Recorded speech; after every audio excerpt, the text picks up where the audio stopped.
On est très heureux de ce plateau parce qu'il est équilibré.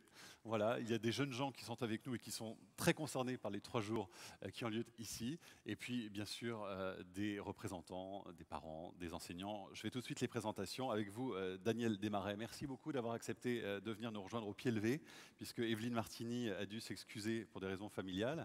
Vous venez du Québec. Vous êtes philosophe et anthropologue. Et oui, vous avez ce petit carré rouge qui symbolise... Prenez votre micro, s'il vous plaît, pour vous entendre.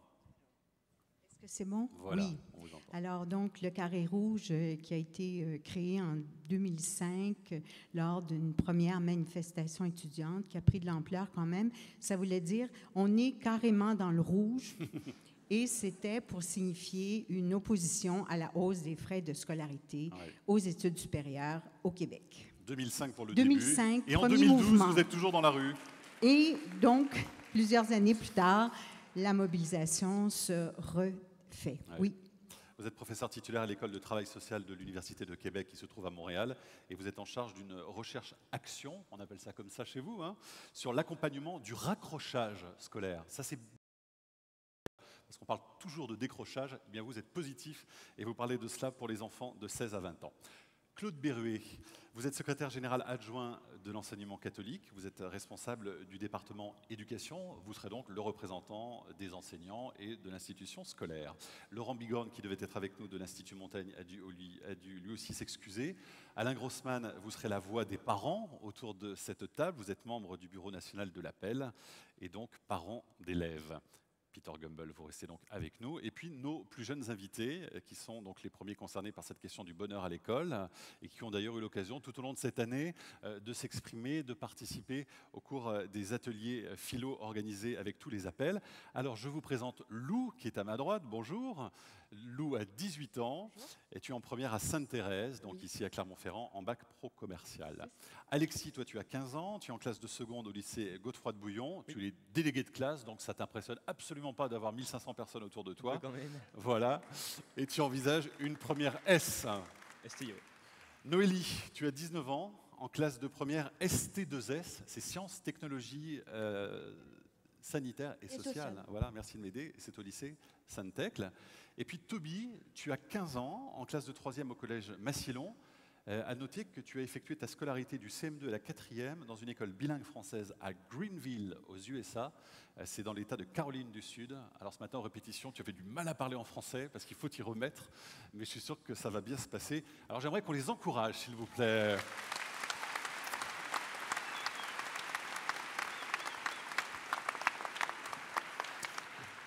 C'est vous qui avez l'honneur d'ouvrir cette discussion parce qu'on a envie de vous entendre. Qu'est-ce qui vous rend heureux à l'école? Puisque c'est le thème de ces discussions. Vous avez vu le sondage de la Croix tout à l'heure. On voyait que les enfants étaient surtout heureux de retrouver leurs copains à l'école. Ce n'est pas votre cas, évidemment. Un peu quand même, si. Pour être heureux à l'école, je trouve qu'il faudrait plus être entouré par déjà des amis et aussi par les professeurs. C'est, je trouve, le plus important aujourd'hui. Il y a un professeur qui vient et qui fait son cours et qui, même si on a des mauvais résultats, ne nous suit pas. C'est pas intéressant et ça nous rend pas heureux après de suivre son cours et on n'est pas intéressé après. Du coup, de se lever le matin pour aller à son cours, ça nous donne pas envie. Donc pas heureux. Pas heureux à l'école, pas trop. C'est un résumé sévère, hein, c'est dur. Lou, qu'est-ce qui te rend heureuse quand même? On va essayer de commencer par une note positive. Alors, exactement pareil qu'Alexis. Déjà, les amis, je pense que c'est important. Après, l'entourage par les professeurs, par tous les professeurs, l'équipe du lycée, etc. Aussi d'apprendre en cours, d'apprendre des choses intéressantes, de nouvelles choses. Et puis voilà. Toby, est-ce que toi tu es heureux depuis que tu as intégré l'école française, puisque tu as vécu longtemps aux États-Unis? Est-ce que tu t'estimes plus heureux ici en France ou plus heureux en Amérique? Je pense que j'étais plus heureux aux États-Unis, mais les 2 éléments qui me rendent heureux à l'école sont les copains, comme tout le monde, je pense, mais aussi de réussir. C'est-à-dire que quand je travaille et que je vois que j'ai bien travaillé et que donc j'ai eu une bonne note, ça me fait plaisir.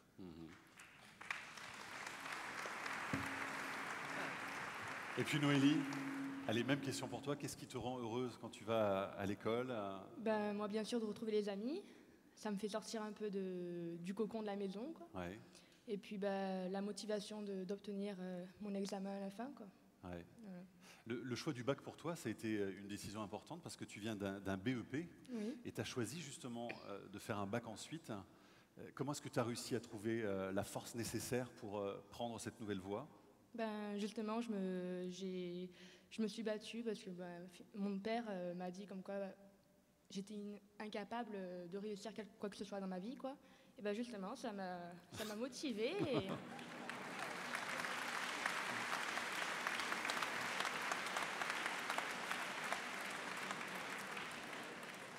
Ça marche pas toujours comme ça, hélas, hein.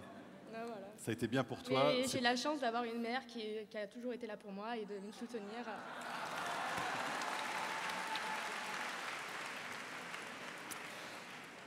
Daniel Desmarais, est-ce que les élèves québécois vous semblent plus heureux à l'école que nos élèves français et comment vous observez ce qui se passe un petit peu chez nous? Voilà, il y a plein d'éléments qui ont été donnés par Peter Gumbel, par le sondage de la Croix.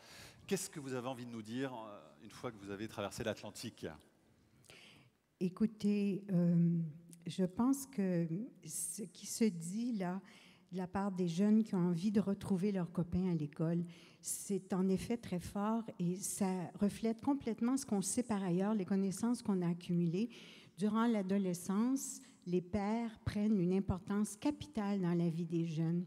Et peut-être qu'on sous-estime cet aspect-là dans la formation qu'on leur offre. C'est-à-dire que la relation enseignant-élève semble une relation de face à face, alors qu'elle pourrait être, comme vous l'avez souligné, une relation, par exemple, d'un enseignant qui accompagne un groupe de jeunes qui est en train d'apprendre et de se co-former, d'apprendre ensemble. Au Québec, je crois qu'il y a des nouvelles pratiques qui sont très heureuses de ce type d'expérience où on travaille en petits groupes dans la classe, en dehors de la classe, et l'enseignant devient l'accompagnateur du petit groupe qui chemine. Et donc là, on développe des valeurs autres, des valeurs de collaboration, des valeurs de coopération. Est-ce qu'elles ne sont pas indispensables dans le monde du travail par la suite? Et donc, ne faut-il pas apprendre à l'école à collaborer, à coopérer? Alors voilà un élément. Claude Berruet, j'aimerais vous entendre. Est-ce que les jeunes que vous rencontrez sont heureux à l'école? Et j'aurais la même question à vous poser pour les enseignants que vous représentez aujourd'hui. Alors je dirais oui, mais je ne suis plus... Enfin, après le sondage de la Croix, je me demande si je rencontre bien tous les jeunes, parce que je ne suis plus enseignant au quotidien. Et quand j'ai l'occasion de rentrer dans un établissement scolaire, c'est plutôt à l'occasion d'événements un peu exceptionnels, ateliers philo, débats, rencontres. Et du coup, ils me font plutôt l'impression d'être heureux.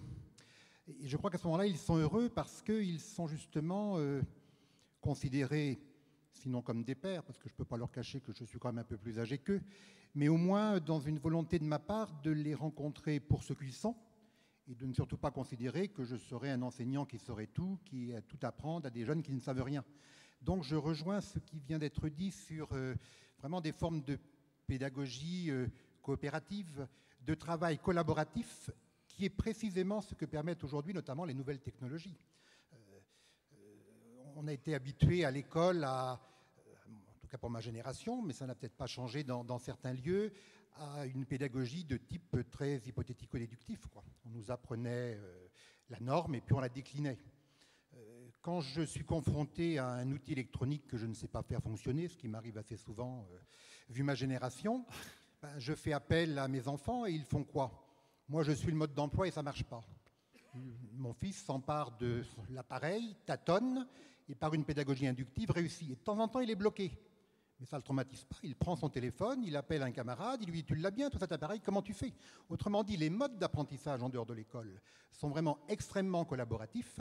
Et je crois que l'école a beaucoup à apprendre dans ce champ-là pour rendre les jeunes acteurs de leurs apprentissages et les adultes accompagnateur de cet apprentissage. Alors là, c'est vrai que vous commencez déjà tous à dessiner des projets pour l'avenir, à imaginer ce que pourrait être le système éducatif idéal. Ça, ce sera plutôt la partie de dimanche, d'ailleurs. Hein, ce sera vraiment le sujet de notre discussion. J'aimerais peut-être qu'on reste un petit peu, même si évidemment on pourra dessiner ces lignes ensemble, sur l'état actuel, sur l'état des lieux de cette école. Moi, j'aimerais quand même vous entendre sur le malaise. Il est très net aujourd'hui dans l'école française. Qu'est-ce qui le caractérise, Peter Gamble? Il y a déjà un malaise enseignant. C'est le ministère qui fait des sondages auprès des enseignants et on peut constater dans ces sondages une montée très importante de ce sentiment de malaise. Donc il y a 5 ans, c'était la moitié des enseignants à peu près. Maintenant, c'est 75%. Deuxième élément, ce que j'avais dit, c'est le niveau de stress. On trouve des symptômes, ce ne sont pas les symptômes cliniques, mais des symptômes flous comme mal à la tête, mal au ventre, nervosité, irritabilité. Je ne sais pas si... on va prendre le pouls de loup pour voir si effectivement il y a du oui, stress. Voilà, donc je ne sais pas si vous... Mais en tout cas, les statistiques internationales montrent à quel point les jeunes Français de votre âge sont... nerveux et stressé par cette école. Et il y a aussi, donc Toby a dit quelque chose de très intéressant qui est l'idée que la réussite, ça donne de la satisfaction qui incite à encore plus s'investir. C'est un moteur, apparemment. Et du coup, ça c'est un mécanisme extrêmement important, c'est le cercle vertueux. Et malheureusement, avec le système aujourd'hui, avec la notation où on ne félicite pas suffisamment, avec le redoublement, mais avec d'autres problèmes de valorisation, on casse ce cercle. Ça ne marche pas très bien.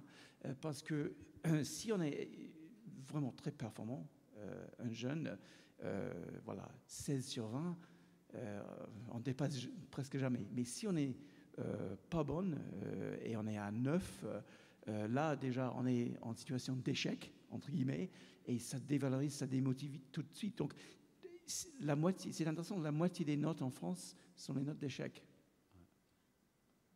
C'est 9,9 sur 20. Voilà. Et donc il faut vraiment, si on veut repenser cette école, il faut examiner les instruments qui cassent la confiance, qui cassent ce cercle vertueux. Et pour terminer, je crois que c'est très intéressant, c'est aussi marqué dans le sondage, c'est la peur de l'échec. Donc on pointe la faute et on a peur de l'échec. Et se tromper, c'est important, c'est très important même. On apprend par ses fautes. Et si vous allez regarder sur Internet, je vous conseille tous de le faire, une vidéo de Steve Jobs, donc c'est un discours qu'il a donné à Stanford en 2005, vous le trouvez sur Internet facilement. Il parle du bon usage de l'échec. Il dit, je suis là où je suis parce que j'ai complètement raté plusieurs fois dans ma vie. Et il faut donc donner la chance et donner la possibilité aux jeunes de se tromper, de se planter et de se reprendre après. Et malheureusement, dans ce système, sans pitié, ça ne se fait pas. Alors, je vous ai vu tout de suite, Noélie et Lou, réagir lorsque Peter Gamble a parlé de stress. C'est vraiment une réalité, ça, dans votre vie quotidienne à l'école? Vous sentez cette pression, vous sentez ce stress? Comment ça se caractérise exactement? Et puis, ça vient d'où surtout? Par le regard des professeurs, le regard des autres, des personnes de la classe, de nos camarades. La peur de l'échec est bien présente, donc le regard des autres. La démotivation, justement, est tellement forte que par les professeurs, à cause des professeurs, quelquefois, qu'on est obligé, comme disait Noélie tout à l'heure, de prendre au fond de nous et de chercher au fond de nous une autre motivation pour avoir de quoi, justement, réussir. Et voilà. Noélie? C'est vrai qu'à une sorte de contrôle, et au minimum, on stresse, on a peur de l'échec, quoi. On a peur de louper le contrôle, alors qu'on a passé pas mal de temps à réviser, et puis au final, le professeur nous rend le contrôle, et on n'a pas la moyenne, et ça énerve, quoi. Ouais. Alexis, est-ce qu'on vous apprend à l'école aussi à affronter l'anxiété, le stress au moment des examens? Est-ce que c'est une conversation que vous pouvez avoir avec des professeurs ou pas du tout? Pas tellement, non. Je trouve pas, de mon senti à moi, non, pas tellement. Je trouve que les notes, c'est bien pour des contrôles simples, juste, par exemple, les verbes irréguliers en anglais. C'est tout bête, avoir une note, si on a une bonne note, on a appris, on a une mauvaise note, si on n'a pas appris. Par contre, un contrôle de physique, où il y a des formules à appliquer, des trucs comme ça, un élève qui aura beaucoup travaillé, mais qui aura des difficultés, et qui à la fin n'aura pas la moyenne, il va se démoraliser et travailler encore moins après. Et après, il y aura la peur de l'échec, après, l'échec total.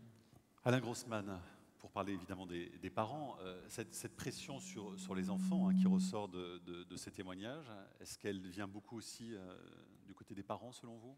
Je pense qu'elle vient en partie des parents.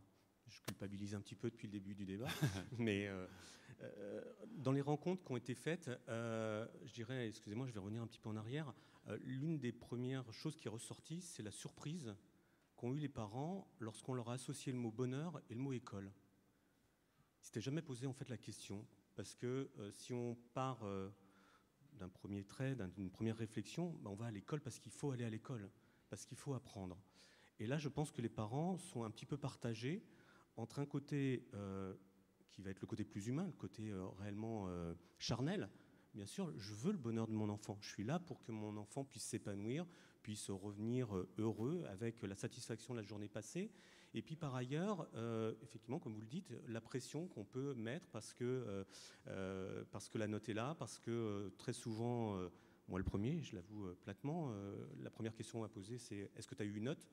Est-ce que tu as eu une bonne note même, parce qu'une note, on l'a eu, mais est-ce qu'elle a été bonne? Donc quand l'enfant revient à la maison, c'est pas est-ce que tu as passé une bonne journée, est-ce que tu as été heureux à l'école, c'est quelle note tu as eu. Voilà, quelle note tu as eu. Donc je pense que voilà, cette pression et les parents peuvent parfois renforcer le côté anxiogène de l'école. Ouais. Peter Gamble tout à l'heure parlait justement de cette communauté éducative, sur le fait vraiment d'inclure beaucoup plus les parents au sein du système scolaire, voire dans la classe, pourquoi pas, enfin bon, sous certaines conditions évidemment. Ça se fait dans certains pays, cela dit aux États-Unis, je crois que les parents peuvent accéder très facilement, peut-être au Québec aussi, à la salle de classe. Est-ce que vous, en tant que parent, vous êtes plutôt favorable à augmenter cette participation? Tout à fait. Ça a été dit plusieurs fois. Je pense que la notion de groupe qui va accompagner justement le jeune au sein de l'établissement, qu'on appelle effectivement plus communément la communauté éducative, nous semble vraiment un élément important et quasi indispensable de la réussite et de l'épanouissement et du bonheur des jeunes. Et cette communauté éducative, elle doit être la plus large possible. Bien sûr, en associant les parents, ça va être en associant, le ministre le disait tout à l'heure, certains personnels, parce qu'on parle beaucoup du collège et du lycée, mais je pense que ça commence dès l'école.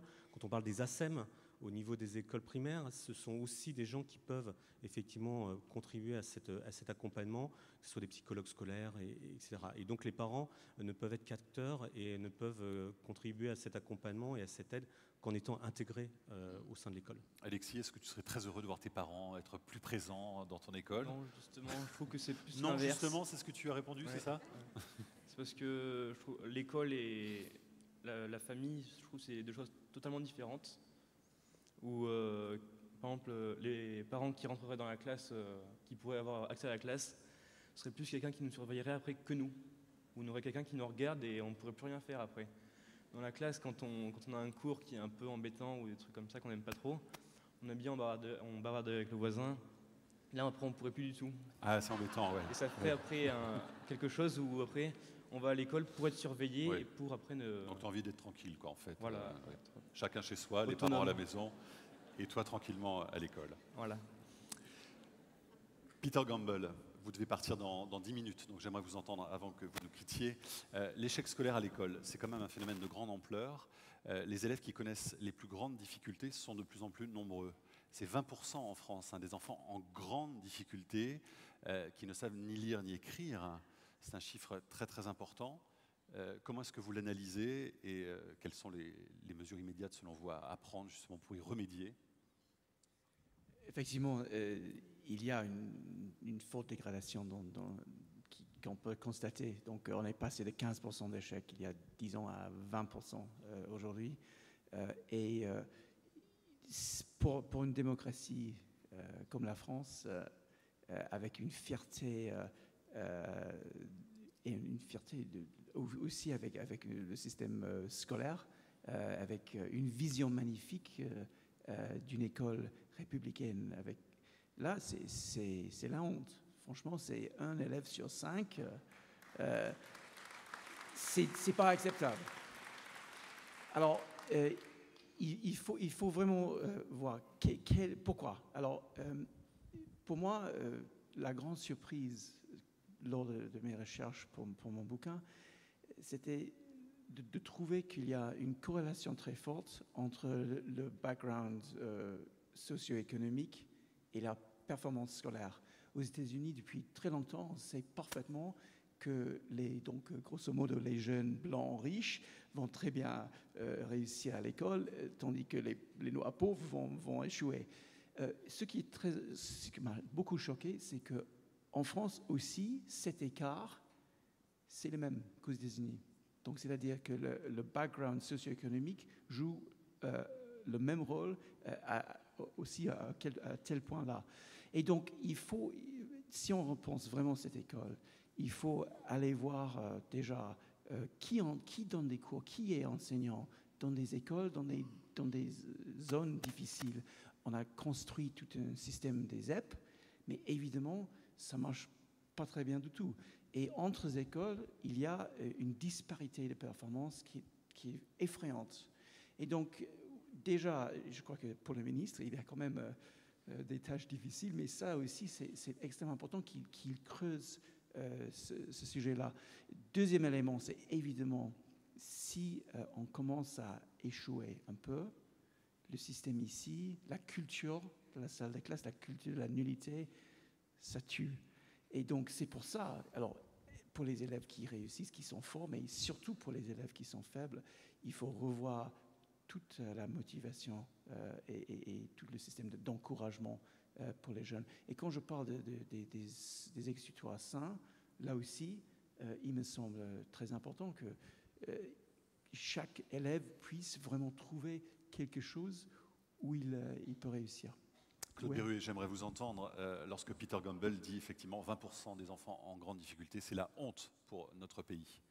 Qu'est-ce que vous avez envie de lui répondre? On peut bien entendu qu'être d'accord. Il y a la comparaison avec les États-Unis qui viennent d'être faite. Plus largement, quand on regarde les pays de l'OCDE, dans le cadre des enquêtes PISA, c'est vrai que la France est l'un des pays où les écarts entre l'origine des élèves selon les catégories socio-professionnelles est le plus marqué. Je crois qu'on est aussi en recul. Ça n'a jamais très bien fonctionné, l'ascenseur social, comme on dit parfois, mais nous sommes plutôt en recul dans les 10 dernières années par rapport à ce qui pouvait se passer précédemment. Donc il y a une question de structuration, il y a, me semble-t-il, toutes les questions d'estime de soi qui sont quand même fondamentales. C'est-à-dire qu'un certain nombre d'enfants entrent à l'école et sortent d'un milieu qui se vivent déjà comme mésestimés. Et le travail premier de l'école serait justement de redonner l'estime à ces enfants, à leurs familles, pour les rendre capables finalement et désireux d'apprendre et de progresser. Par rapport à ce qui, je reviens un tout petit peu en arrière pour deux choses, ça rejoint aussi ce que disait Peter Gumbel. Il me semble que l'un des efforts qu'a à faire rapidement l'école française, c'est de sortir peut-être d'une tradition. On le voit lorsqu'on relit les pères fondateurs de l'école obligatoire, publique, laïque, mais nous sommes associés à ce système éducatif, une tradition de formation de la raison. Il y a un rêve chez Jules Ferry d'avoir des sortes de raisons abstraites à éduquer. On laisse tomber à la porte de la classe son affectivité, son origine, son corps. Ça ne fonctionne pas. Vous questionniez sur l'angoisse. L'école, elle a éduqué, bien entendu, une raison, un cerveau, mais un élève, c'est un tout, avec une affectivité, un corps, qu'il faut aussi absolument prendre en compte, et pas seulement considérer que ça va se régler entre copains, sur la cour de récréation, où ils vont bien se débrouiller pour se défouler. Il y a vraiment une éducation globale, je crois, à restaurer, qui procède largement de l'estime. Et puis par rapport aux parents, une chose simple que je veux redire, Alexis a raison, si on fait rentrer aujourd'hui les parents dans l'école telle qu'elle est faite, ça va être satisfaisant pour personne. Pas pour les élèves qui vont avoir l'impression d'être surveillés, pas pour les parents qui vont avoir l'impression que le prof sait tout et eux on leur confie je ne sais pas quelle tâche de garde-chiourme. Ce qu'il faut, c'est refonder l'organisation de l'école, aller dans un travail coopératif et collaboratif, et là tous les acteurs peuvent apporter des compétences, les enseignants ont leurs compétences d'enseignants et les parents pourront intervenir comme parents. Mais avant d'introduire les parents, il faut d'abord refonder l'école. Peter Gumbel, avant de vous laisser partir, car vous avez un avion à prendre, vous partez pour Manchester. Est-ce que vous avez un message à délivrer aux parents en particulier, tiens, qui sont là ce soir? Oui, donc le message clé, c'est déstressez-vous.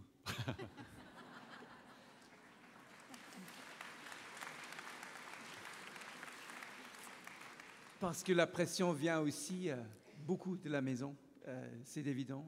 Et il faut se rendre compte en tant que parent, c'est difficile, j'ai 2 filles et la tentation de dire alors c'était comment mais ça n'aide pas. Effectivement, il faut, je crois, en tant que parent, trouver les outils pour aider ces enfants à retrouver la confiance peut-être perdue, cassée, pour trouver la motivation, pour trouver surtout le plaisir, le désir, l'appétit pour l'apprentissage. Donc, déstressez-vous et surtout, bravo à vous pour avoir abordé un sujet tellement important. Sur cette question du bonheur. Hein. Oui, et peut-être que les élèves peuvent aider leurs propres parents à déstresser d'ailleurs. Hein. Ça peut être une bonne façon de faire aussi. Oui, voilà, donc effectivement, il faut dire aux parents, cool, take it easy. Voilà. Merci beaucoup. Merci à vous, Peter Gumbel. Merci. Bon retour. Merci beaucoup. Bon retour. Voilà. Le livre de Peter Gumbel, d'ailleurs, est très intéressant si vous êtes curieux de le découvrir. Je crois qu'il est en vente ici, j'en suis même sûr, à l'espace librairie qui était installé pour vous avec les ouvrages de tous nos invités. Daniel Desmarais, vous menez une recherche-action sur le raccrochage scolaire des jeunes de 16 à 20 ans. Allez, un peu d'idées intéressantes pour nous inspirer. En quoi ça consiste exactement cette action et quels résultats déjà pour vous? D'accord. Alors, écoutez, processus de décrochage, raccrochage. Au Québec, depuis une quinzaine d'années, il y a énormément d'énergie, de fonds qui ont été mis dans des pratiques novatrices de lutte contre le décrochage scolaire. Et donc, c'est vraiment par tout le territoire québécois, les forces vives du Québec, non seulement du milieu scolaire, mais de l'entreprise privée. Les patrons s'y sont mis avec des sous, avec des ressources, avec aussi une collaboration avec les parents et les enseignants. Mais en fait, travailler sur le raccrochage scolaire, c'est un moment qui suit nécessairement un décrochage scolaire. Et parfois, dans le raccrochage scolaire, il y a aussi des moments de redécrochage scolaire. Donc, il faut un peu comprendre ce que c'est que le décrochage scolaire. Et si vous permettez, j'ai pris mon tableau là parce qu'il y a tellement d'éléments qui jouent. Il y en a plusieurs qui ont été déjà dits ici, maintenant. Mais peut-être on pourrait en souligner quelques-uns aussi rapidement parce que ma recherche, je l'amène avec ce que j'appelle une approche globale. C'est-à-dire qu'il me semble que le problème du décrochage-raccrochage est une question à de multiples niveaux. Et donc, il faut prendre en compte tous les niveaux. Et il y a peut-être quelque chose dont on n'a pas beaucoup parlé jusqu'à maintenant, qui me semble important de mentionner, parce que les personnes, les jeunes que j'ai interviewés et qui ont décroché et qui veulent ou qui ont tenté de raccrocher, ils me parlent du stress qu'ils vivent à l'école, mais il y a un aspect dont on n'a pas parlé qui relève de la société dans son ensemble, et c'est toute la question de la violence qui traverse notre société, de la violence que l'on voit à la télé, que l'on voit dans les films. Aux États-Unis, au Canada, les films les plus vus, c'est ce qu'on appelle les films d'action. Eh bien, dans les films d'action, il y a toujours de la violence. Et pire, cette violence est valorisée parce qu'on fait des héros de ces personnes violentes. Alors, comment s'étonner après qu'on ait, par exemple, de la violence dans les cours d'école et que les élèves, certains d'entre eux, soient complètement traumatisés à l'idée de la récréation où là, il va y avoir du taxage, il va y avoir du harcèlement, il va y avoir de la violence verbale et parfois même de la violence physique. Alors ça, c'est un élément qui relève de l'ensemble de la société, mais qui va particulièrement affecter certains jeunes qui sont plus vulnérables, qui sont peut-être moins armés parce que dans leur famille, ils n'ont pas vécu des situations pour les aider à se construire. Là, je parle de familles qui ont des problèmes, qu'on peut appeler des familles dysfonctionnelles. Il y en a, Et malheureusement, ça fait partie du portrait global, les familles dysfonctionnelles. Alors, soyons concrets, Daniel Desmarais, parce que vraiment cette expérience est intéressante et je voudrais, parce que le temps passe vite, que vous nous expliquiez comment vous arrivez à remotiver un élève qui décroche. Comment vous l'aidez, cet élève? C'est votre travail, ça? C'est aussi accroché à une nouvelle façon de vivre dans cette société du 21e siècle où l'être humain est une totalité, comme vous l'avez dit, et où, à l'école, on l'envisage dans sa totalité, cet être humain, qui a des intérêts variés, qui a des compétences déjà acquises. Le jeune qui raccroche à l'école, ce n'est pas une cruche que l'on va remplir. C'est un être humain qui s'est déjà développé et on va faire appel à ces diverses sources d'intérêt, de compétences déjà acquises, de désirs aussi. Il y a des philosophes de l'éducation qui disent que le désir chez le jeune, il est allumé par le désir de l'enseignant. C'est le désir de l'enseignant qui va allumer le désir du jeune. Eh bien, les enseignants qui accompagnent des jeunes qui sont en processus de raccrochage, ils sont particulièrement sensibles à cet aspect. Ce sont des enseignants passionnés qui cherchent à développer le jeune dans sa globalité et donc qui vont faire appel à toutes ces ressources. Donc ça veut dire que ce sont des enseignants oui. Qui ont des classes normales oui. et qui ont l'initiative justement de participer à ce programme avec vous? Absolument. Donc ils repèrent ces enfants. Mais nous avons développé un concept, nous pensons qu'il s'agit d'accompagnement pluriel et concerté. Alors, les enseignants, mais aussi tous les professionnels qui sont dans l'école et en dehors de l'école, qui accompagnent et les enseignants et les jeunes qui sont en difficulté, en situation de vulnérabilité, les parents, dans la communauté aussi. Il y a plusieurs organismes au Québec, des organismes communautaires qui accompagnent les jeunes dans la lutte contre le décrochage ou en processus de raccrochage. Et donc, ils vont faire le lien entre l'école et les parents, par exemple. Voilà pourquoi on parle d'accompagnement pluriel et concerté. Alain Grossman, vous voulez réagir justement à ça? Parce qu'on parle aussi du décrochage des parents, il n'y a pas que celui des enfants. Exactement. Alors, votre micro est fermé, on va l'ouvrir. Exactement. Voilà. Depuis tout à l'heure, effectivement, on parle des jeunes décrocheurs, mais je pense que ça a été plus ou moins évoqué, qu'on a aussi les parents décrocheurs. Et aujourd'hui, la réelle force de nos établissements, on parlait peut-être plus de l'enseignement catholique, c'est d'avoir justement cette notion de communauté éducative ouverte à tous. Et d'ailleurs, dernièrement, l'appel s'est associé à l'association ATD Carmonde, justement pour pouvoir accompagner ces parents décrocheurs. Et on est intimement convaincus, parents d'élèves, que la différence et l'échange entre familles décrocheurs et familles non décrocheurs enrichira chacun. Donc ça passe par un échange? Ça passe par un échange. Concrètement? Oui, tout à fait. Expliquez-nous en 2 mots comment ça peut fonctionner. Alors la signature est très récente, donc aujourd'hui les pistes n'ont pas été complètement toutes explorées, mais c'est vraiment de pouvoir justement créer des passerelles et de pouvoir justement apporter, de par l'échange, un enrichissement mutuel et de pouvoir peut-être... On a déjà certains services, quand on parle de rencontres parents-école, qui est quelque chose que l'on pratique depuis maintenant plusieurs années, on le sent cet échange, c'est-à-dire que très rapidement vont se créer sur des problématiques qui sont globales, qui ne sont pas celles propres à l'établissement, des échanges et le parent numéro 1 va dire moi par rapport à telle problématique je vais faire comme ça, et du coup il y a des gens qui sont un petit peu timides et qui du coup vont pouvoir être un peu éponge et récupérer beaucoup de méthodologies et de choses qu'ils vont pouvoir tester à la maison. Mais on est intimement convaincus que l'enfant décrocheur, il est enfant décrocheur souvent parce que les parents sont eux-mêmes décrocheurs.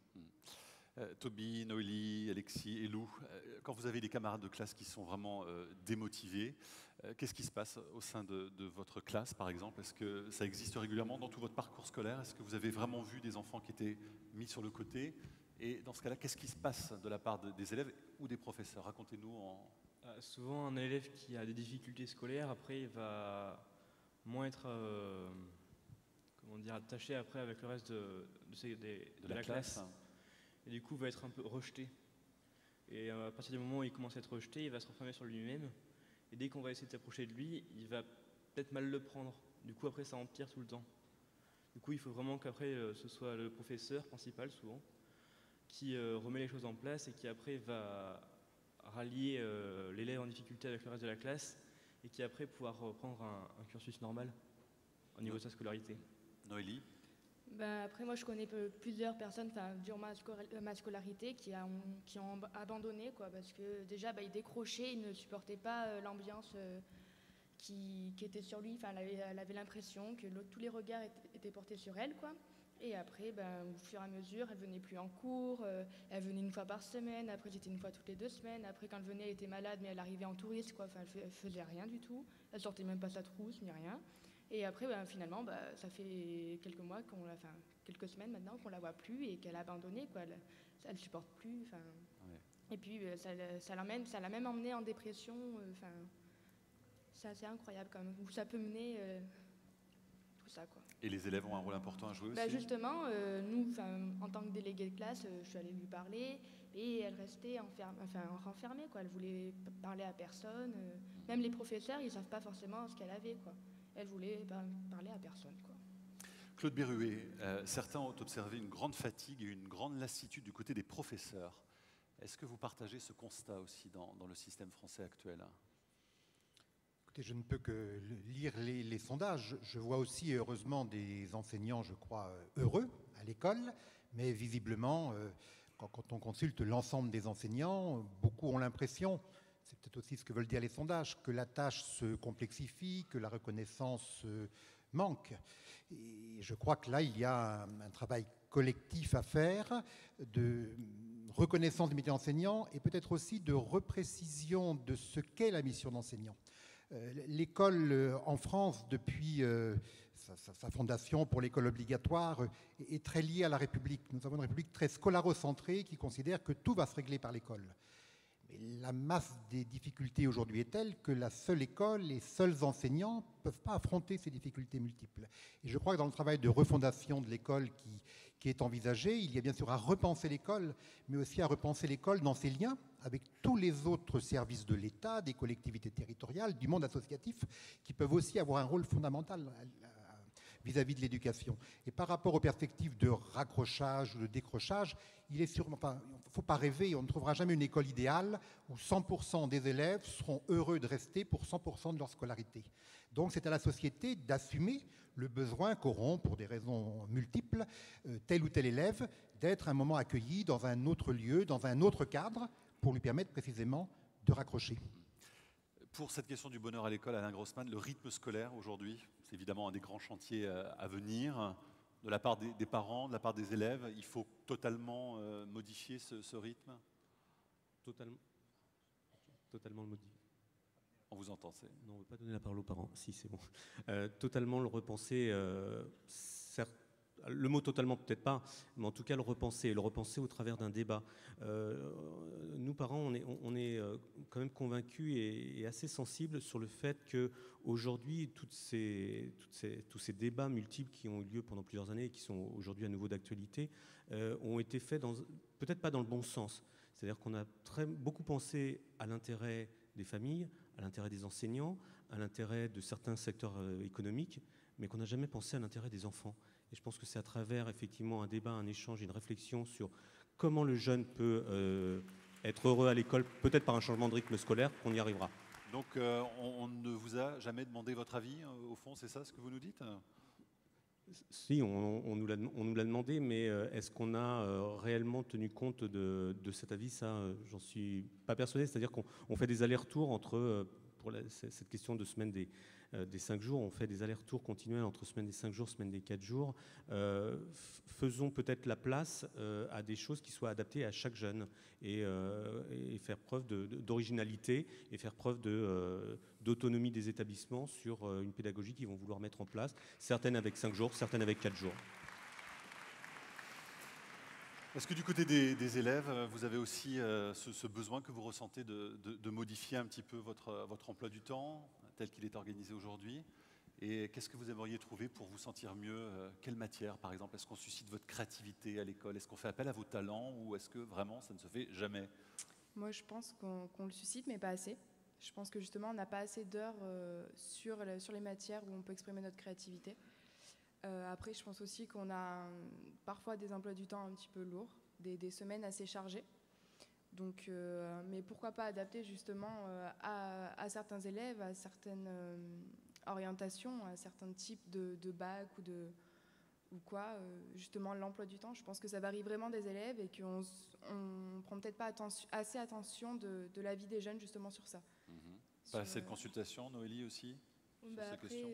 Au niveau des horaires, c'est vrai qu'on aura des journées chargées où on aura 8 heures de cours d'affilée avec une pause d'une demi-heure entre midi et 2. Et des jours où on va avoir que 2 ou 3 heures et après, c'est tout. Enfin, c'est pas assez réparti, quoi.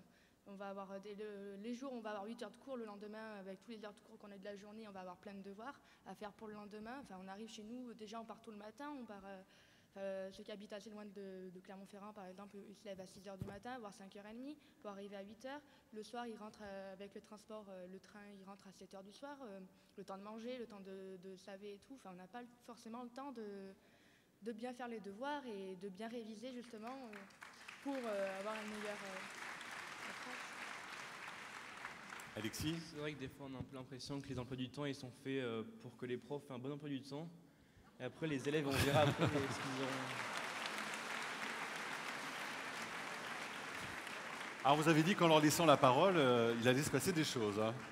Ils n'ont pas leur langue dans leur poche et c'est très bien comme ça. Daniel Desmarais, les dernières minutes de cette table ronde, vous dites à quel point c'est important que tous les acteurs de l'école soient invités à réfléchir. Ce n'est pas une histoire de profs, ce n'est pas une histoire de parents, ce n'est pas une histoire d'élèves, chacun de leur côté. Le rêve absolu, l'utopie peut-être, en tout cas ce serait que tout le monde se mette autour de la table et discute, parce que chacun a apporté des choses. Décloisonnement, on l'a dit tantôt, l'école doit s'ouvrir sur la communauté, sur son environnement. L'école est un point focal dans une communauté où il y a plusieurs acteurs, il y a plusieurs types d'institutions aussi qui participent à l'éducation. Parce que finalement, qu'est-ce que c'est éduquer? C'est aider un être humain à se développer à toutes les étapes de la vie. Et d'ailleurs, l'UNESCO nous aide à repenser l'école de demain. C'est une école décloisonnée dans laquelle on n'apprend pas qu'à l'école, mais aussi en dehors de l'école, et où, dans le temps et dans l'espace, c'est beaucoup plus souple. Claude Berruet, est-ce que vous sentez que l'institution scolaire a envie d'introduire du bonheur et de parler du bonheur sans rire sous cape? Oui, enfin, ce n'est pas une découverte pour moi ce soir, hein, heureusement. Là, il me semble que c'est l'un des enjeux de l'école. Enfin, on l'a beaucoup dit, je pense à cette belle méditation de Simone Weil qui dit qu'il n'y a pas d'intelligence possible sans désir et sans joie. Je crois que c'est très vrai du côté de l'école. Il me semble aussi, on a beaucoup parlé, c'est fondamental, il faudra naturellement y travailler dans la refondation de l'école, l'importance de la relation, l'importance de la confiance, l'importance de l'accompagnement, l'importance de la rencontre entre les acteurs de la communauté. Il faudra aussi que la refondation de l'école n'oublie pas de revenir sans doute à la question des contenus. C'est-à-dire, si les horaires sont chargés, c'est aussi parce que les programmes sont horriblement chargés. Et est-ce que les programmes d'aujourd'hui sont connectés au centre d'intérêt des jeunes d'aujourd'hui? Il y a aussi là un véritable travail. Je ne sais pas ce que vous aurez dit, Madame Martini. Je relisais l'un de ses ouvrages dans le train, Notre école a-t-elle du cœur?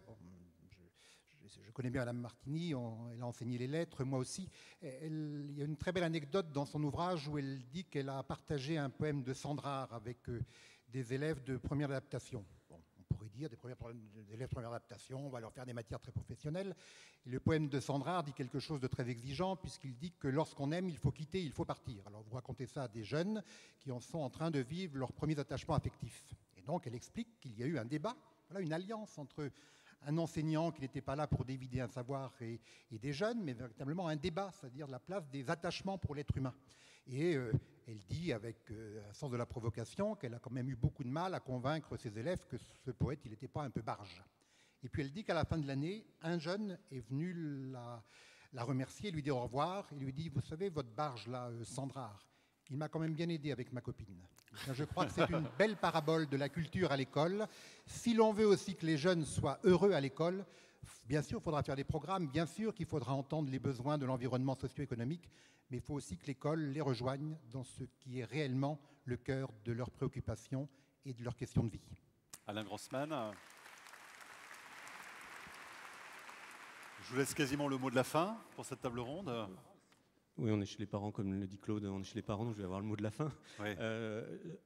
quoi. La thématique de ce congrès le dit, il faut effectivement repenser l'école autrement. Je regarde l'affiche qui est en face de moi, on a des enfants de différents âges, différentes couleurs, donc ça veut dire que chacun a son individualité, et aujourd'hui l'école elle est plus adaptée à ces nouvelles individualités. Et je vais prendre en mot de conclusion une phrase qu'on a entendue dans les rencontres parents-école qui à mon avis résume tout. Elle disait, un parent a dit, on met des enfants nouveaux dans une école ancienne. Merci beaucoup à tous.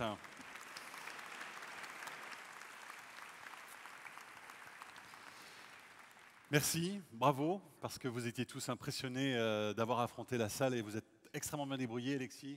Je te donne le mot de la fin alors. S'il fallait refaire le programme, il faut le mettre plus d'actualité.